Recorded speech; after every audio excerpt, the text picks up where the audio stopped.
Hi friends, welcome to my channel. Friends, ఇది June first వీక్లో జరగబోయే మరొక సంచలనమైన ఈవెంట్ కోసం ప్రిడిక్ట్ చేయడానికి చేశాను. ఆస్ట్రాలజీలో మీకు నా సబ్జెక్ట్ మీకు ఐడియా ఉంది కాబట్టి ఫ్రెండ్స్, ఎప్పుడూ లేనిది మతాలకు సంబంధించి, అంటే ఇది ఇప్పుడు మనం ఉగ్రవాదుల కోసం లాస్ట్ ఇయర్ మాట్లాడుకున్నాం. ఇది కేతువు కుజుడు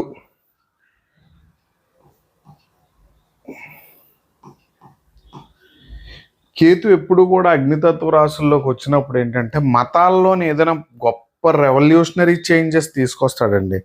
ఆ రెవల్యూషనరీ చేంజెస్ తీసుకొచ్చినప్పుడు ఏంటంటే సెయింట్స్, అంటే కేతువుని జనరల్గా ఏంటంటే మనం సెయింట్స్తో పోలుస్తాం. అంటే సన్యాసులు, ఋషులు, లేకపోతే అవధూతలు, లేకపోతే స్వామీజీలు, వీళ్ళందరిలో చూస్తాం. స్వామీజీలు వీళ్ళందరూ, అవధూతలు వీళ్ళందరూ కూడా దేవుణ్ణి కూడా కొద్దిగా ధిక్కరించినారు. ఇప్పుడు మనకి భృగు మహర్షి వీళ్ళందరూ కూడా దేవుళ్ళతోని కొద్దిగా యుద్ధం చేసిన వాళ్ళు, పరశురాముల వారు, ఇలాగా కేతు ఎప్పుడు కూడా అలాంటిదండి. ఎప్పుడైతే ఈ గ్రహం అగ్నితత్వ రాశుల్లో కుజుడితో కలుస్తుందో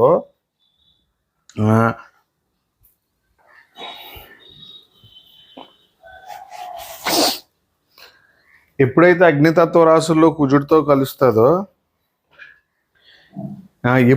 కేతు అగ్నితత్వ రాశుల్లో కుజుడితో కలుస్తుందో ఇది ఒక రెవల్యూషన్ అనమాట. అంటే యుద్ధం లాంటిది. యుద్ధం మరి ఎవరితో చేస్తాం, దేనికి చేస్తాం అని అనుకుంటే మత కల్లోలాలు అంటాను నేను. మతాలని ఎప్పుడు కూడా మతాల మధ్యన చిచ్చు పెట్టడం, మతాల మధ్యన యుద్ధాలు జరగడం లాంటిది. అంటే హిందూ మతం లేదా వేరే మతాల వాళ్ళు కలిపి కొట్టుకోవడం కానివ్వండి, ఒకరి కోసం ఒకరు పోరాటం చేసే విధానంలో రెవల్యూషన్, తిరుగుబాటు. అంటే మనలో మనకు గొడవలని చెప్పండి, మనుషుల మధ్య దేవుడి కోసం జరిగే యుద్ధం లాంటిది అనమాట. అంటే బుర్ర తక్కువలు, బుర్ర ఉన్న వాళ్ళు కలిపి కొట్టుకుంటే ఎలాగుంటుంది అనేది ఇక్కడ ఉంటుంది. ఈ ట్రాన్సిట్ కూడా మీరు గమనించినట్టయితే చాలా విభిన్నమైన ట్రాన్సిట్. మీరు ఈ ట్రాన్సిట్లో కేతు, ఇది చాలామంది ఏమనుకుంటారంటే కుజుడు మహా అయితే నెల రోజులే కదండి. ఎప్పుడు కూడా ట్రాన్సిట్ని అలా చూడొద్దు, ఎందుకంటే ట్రిగర్ అవుతుంది. ఈ టైంలో మీకు ఏంటంటే ఇప్పుడు మనం ఏదైనా ఒక ఈవెంట్ కోసం మాట్లాడుకోవాలండి. ఒక గొప్ప వ్యక్తి అయ్యాడు అనుకోండి, ఆ వ్యక్తి వచ్చి రాగానే గొప్పవాడు ఆవిడ ఆ ఫీల్డ్లోకి వచ్చిన టైము, అతను కష్టపడిన సంవత్సరాలు, అవన్నీ అలాగా ఇక్కడ ఏం జరుగుతుందంటే మీకు ఈ కేతువును కుజుడు కలిపి మత కల్లోలాలను క్రియేట్ చేస్తారు. మత కల్లోలాలు ఎవరితో క్రియేట్ చేస్తారంటే గురువు ఎక్కడున్నాడు? గురువు బుధుడింట్లో ఉన్నాడు. బుధ సంబంధిత మతాలు. అలాగే శని ఎక్కడున్నాడు?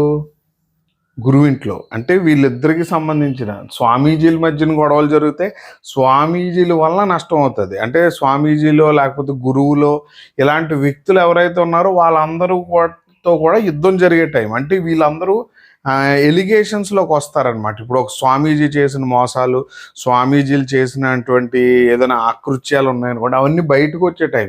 ఏంటి స్వామీజీల కోసం చెప్తున్నాను అనుకుంటున్నారా? ఈ టైమే అలాంటిది. అలాగే మత గురువులు ఉంటారు కదా, మత గురువులకు కూడా ఇది ఒక బ్యాడ్ టైం అనమాట. బ్యాడ్ మత గురువులకి, అంటే ఎవరైతే మతానికి సంబంధించిన వాళ్ళు ఉంటారో వాళ్ళకి ఇది ఒక బ్యాడ్ టైం. వీళ్ళ వల్ల జరిగిన నష్టాలను గుర్తిస్తారు. అలాగే ఇప్పుడు వేరే మతాల టైం అని కూడా నేను లాస్ట్ టైం చెప్పాను కదా, అలాంటి మతాలకు సంబంధించిన విషయాలు కూడా ఈ మధ్యకాలంలో వెలుగు చూస్తుంది. ఈ వెలుగు చూడడానికి ఇది ట్రిగర్ టైం అనమాట. ఇదిగో యుద్ధాలు అయిపోయినాయి, ఇప్పుడు మత కల్లోలాలు మొదలవుతాయి అనమాట. మత కల్లోలాలు మొదలయ్యి 18 నెలల్లో కంపల్సరీగా వాటికి సంబంధించిన ట్రిగర్స్ ఉంటాయి. ఈ ట్రిగర్స్ చాలా ఇంపాక్ట్ చూపిస్తుంది ఫ్రెండ్స్. అందుకే దేవుడి విషయంలో ఎప్పుడూ ఒకటి గమనించండి, ప్రకృతిని దాటి దేవుడు కూడా రాడు. అందుకే మీరు ప్రకృతిని ఫస్ట్ అర్థం చేసుకోండి.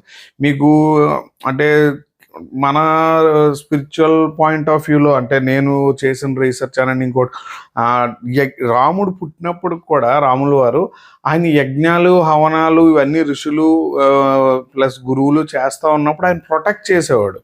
అంటే యజ్ఞాన్ని ఎందుకు ప్రొటెక్ట్ చేయాలంటే నేచర్ కోసం. ఇప్పుడు ఆ నేచర్ ప్రొటెక్షన్ ఏదైతే ఉందో ఆ నేచర్ లాస్ట్లో ఎలా ప్రొటెక్ట్ చేసిందో మీకు ఒక ఐడియా ఉంది. ఎందుకంటే ఆంజనేయ స్వామి వారికి సంజీవని పర్వతరీత్యా, అలాగే వానర సైన్యం వచ్చి ఆయనకి హెల్ప్ చేయడం, ఇవన్నీ అంటే ఆయన ఆ రోజుల్లో యజ్ఞాలకి వాటికి ఎంత ప్రొటెక్ట్ చేశారో అది ఎండ్ ఆఫ్ ద కర్మలో బౌన్స్ బ్యాక్ అయింది. అలాగే ఇప్పుడు జరగబోయేది కూడా మీరు చాలా జాగ్రత్తగా ఉండాలి. గురువులు మత గురువులు, స్వామీజీలు విధ్వంసాలు సృష్టించే టైము, ప్లస్ వాళ్ళు చేసిన తప్పులు కూడా బయటకు వచ్చే టైం. దీనికి సంబంధించి నాకు తెలిసినంత వరకు ఆల్రెడీ నెట్వర్క్ పరంగా స్టార్ట్ అయిపోయి ఉంటుంది. ఇది వచ్చిన తర్వాత ట్రిగర్ అవుద్ది అంతే.